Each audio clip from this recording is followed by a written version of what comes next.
With any luck, we're done with round 2.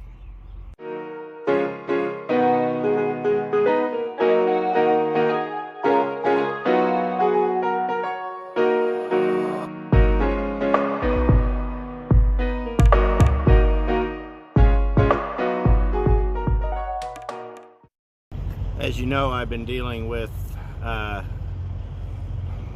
all the damage done by my last mechanic, and we're just about done with round 2. Like I said, just because you fire them doesn't mean you're not going to be fixing stuff well 6 months to a year out. So with any luck, I think this may be the last of it, but let's show you what happened.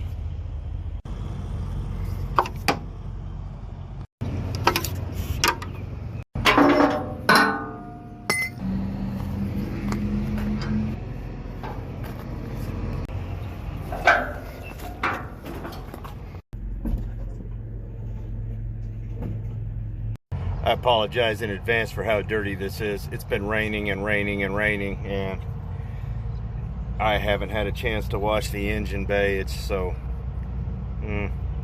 it's a little dirtier than I'd like, but that's what happens this time of year. Well, first things first, remember that air leak they couldn't find? It was right there. It took me and the mechanic literally 10 minutes to find it, but only because we talked for 8.5, and it took a minute to get the hood open. He said I had an exhaust leak around cylinder number 8, but there's never been an exhaust code that's popped. If you have a leak on your exhaust on these EGR engines, you're going to get a code, and you're going to get a code rather quickly. But he couldn't tell the difference between an exhaust leak on an exhaust manifold and the EGR flapper valves leaking a little. That's what was the whistle. There's no soot, and then there's soot. It's just whistling out this hole right here. I did, however, have to replace this pipe while I was home and put new clamps on. I did make a video on it, but it was about $400 for me to do all of this. Those pipes are rather expensive, but they're custom fit and brazed and all aluminum or stainless and whatnot, and they're fitting blah blah blah. I think it's a rip, but it is what it is. I had a hole in the other one. It had blown apart, so we re-welded it to get me to the next thing, but when we pulled it off, you could see a little tiny pinhole happening, so that was going to be a problem. As for the oil leak, it's still leaking, but the other day we had a bunch of dust all over it, and the only wet spot was right here, exactly where I told him it was leaking. All the oil you saw around there is just residual. It just blows up from under the truck, and it gets all over everything. Oil's oil. Doesn't matter which direction it is. If you got a spot this big leaking, you're going to have a spot this big of wet. And a little of the oil is coming from the bottom side of this pump here.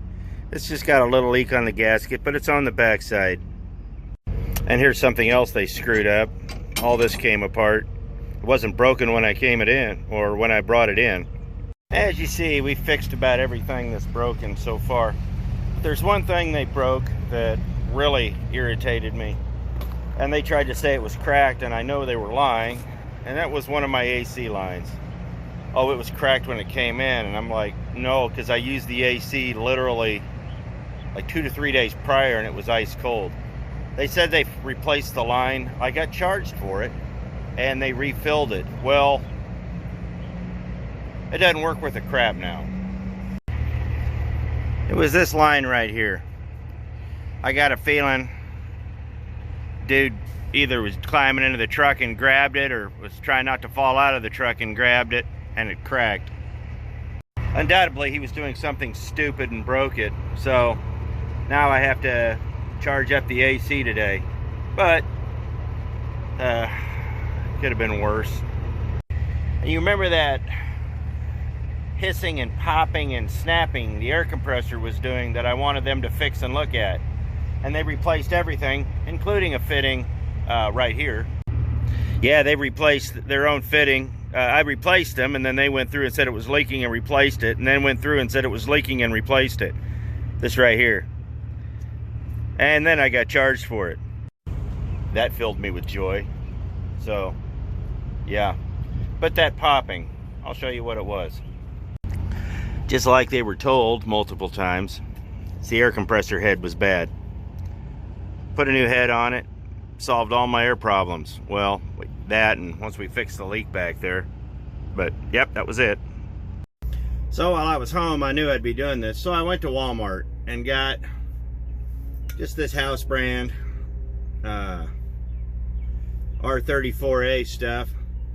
$17 This stuff right here at the truck stop, it's gonna run you, well, for a small can it'll run you almost 20 bucks, but you got to buy a hose, which is almost 20 bucks. But if you get a big can like this with a big chill, it's $50. So you get it at Walmart for a fraction of the amount, and then you gotta read the directions, but it's pretty self-explanatory. I buy the ones with the gauge in it. That way I try to, it's just a little added protection. That way I don't have to guess. Make sure you read the directions to a T. Even though I've done this multiple times and you've seen me do it, always read the directions and make sure that you follow them to a T. That way you do it right and you don't break anything, because if you do it wrong and you blow it up, it's on you, man. So read the directions. They're all listed right here on the back, and this is an important part. Know what the ambient temperature is outside, and that'll help you make a good decision on how much refrigerant to put in. And watch the gauge. So, well, get familiar with the gauge and it'll all work out.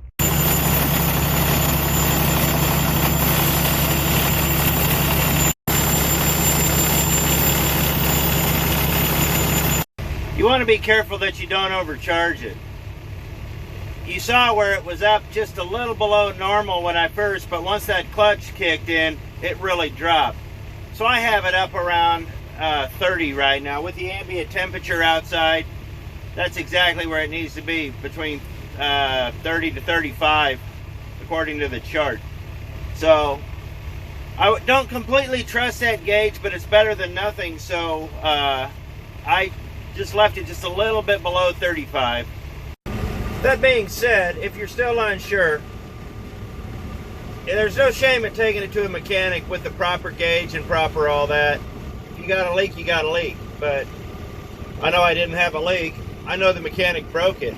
So hopefully this will take care of this problem. And it's cooling off now, so hey, that's nice. Another thing you should always make sure you do is make sure your drain hoses are free, clear, and unobstructed. The one in the back, usually you can see it dripping on the ground if you look under, but the one in the front can be a different story. On the newer engines, they're usually about this long, but a lot of guys will cut the ends off to allow them to drain better, because they got a little pinch right here, and sometimes that gets clogged with dirt and then it backs up into the cab. But I don't like the short ones. The old ones were a little longer, but these do the trick. So make sure these are clean. And ooh, that's cold, and you can see it already starting to, oh yeah, she was really starting to cool off, so that's good. I never really explained the towing video. That compressor head, that's what happened. It was working fine when I shut it down, but once it shut down and cooled off, it was done. But it led to a couple of neat videos. The rental truck. So, but that's why I had to get towed, the compressor head. I was going to make a different video about all that, but you know, when you got bills to pay and you got to work, sometimes working is a little more important than YouTubing, even though I do enjoy doing this. But that aside, most of the stuff you saw broken is just general wear items. These things wear. This truck is wearing out. So you replace the items as they wear out. And that's where the problem came in. Because as I was taking my truck in to get general wear items swapped out with new items, they were just breaking things and breaking things and breaking things. And after about the third time of this, I'm surprised it took me so long to figure it out, because I'm usually a lot quicker than this. But I overlooked a lot of things because of the convenience of it. They were always willing to get me in early.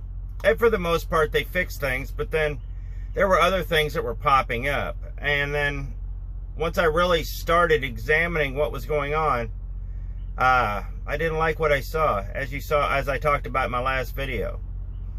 And like I said, just because you quit using them doesn't mean things aren't going to continue to break well into the next year. Getting the damage done by a past mechanic can be solved two ways: sheer will and perseverance, or you just sell the truck and get another problem child. So yeah, we're kind of doing a balancing act between all that right now. So where do I go from here? Well, gotta find a new mechanic. Just all there is to it. I've never really talked about how much money all of this cost me, and you'd be shocked if I told you. But, well, I'll tell you. Between the downtime, the lost loads, the time off, and the additional repairs, it cost me close to 2 months off work all throughout the year, and somewhere in excess of $50,000 when you add everything together. That's what a bad mechanic will cost you. It costs you a lot of money. You know, ever since I got away from him and I've been getting these things straightened out, my truck's been running better. I haven't had the problems. I haven't had all the secondary issues. This is why I always preach that you got to have money in the bank and you got to have things to sit on, because things like this are going to happen.